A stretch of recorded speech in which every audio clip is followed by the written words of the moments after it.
एक बांग्लादेशी अवैध अप्रवासी का कहना है, मैं बांग्लादेश सरकार के बारे में कैमरे पर बोलने में झिझक रहा हूं, इसीलिए मैं यहां आया। मैं यहां आकर बहुत खुश था। शेख हसीना की सरकार के दौरान बांग्लादेश में मेरे परिवार के साथ दुर्व्यवहार किया जा रहा है।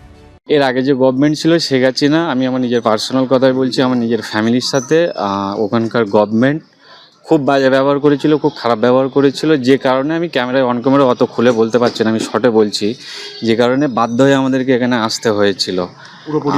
আর পুরো পরিবার নিয়ে আমাদের এমন নয় যে আমরা নিজের পেটের জন্য পেটের দায়ে এখানে এসেছিলাম, এমনও ব্যাপার নয়। আমাদেরকে ওখান থেকে রীতিমতো ভাগানো হয়েছিল। শেখ হাসিনার যে গভর্নমেন্ট ছিল আমার ফ্যামিলির সাথে, শুধু আমার ফ্যামিলি না, এরকম লাখো ফ্যামিলির সাথে অনেক বাজে আচরণ করেছে, খুব বাজে ব্যবহার করেছে। আমি যে এমন নয় যে ক্যামেরায় মিথ্যা বলছি বা ভুল বলছি, কম বেশি আপনারা সবাই জানেন। যদি আপনারা পারেন সেখানেও গিয়ে আপনারা রিপোর্ট করতে পারেন।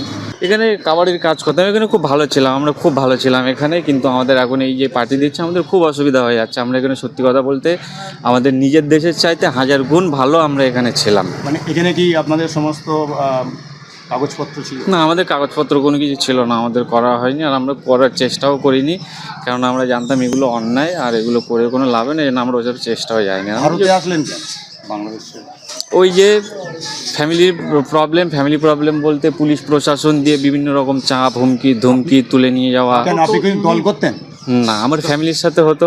কোথায় ইউনুস সরকার আসার পরে তখন গেলেও, কেন এখানে একটা ভালো লাইফ লিড করছিলাম, ভালোভাবে চলতে পারছিলাম, খেতে পারছিলাম, সেটা তো ওখানে গিয়ে তো পারবো না, যে কারণে এখানে আমরা থাকতে চাইছিলাম, কিন্তু এখন তো আমাদের আর থাকা হচ্ছে না। হ্যাঁ, তো আমি শিক্ষিত ছেলে হয়ে নিজের দেশ ঘর বাড়ি ছেড়ে এখানে পড়ে আছি। কেন আছে? আপনারাও শিক্ষিত মানুষ, আপনারা একটু আন্দাজ করুন।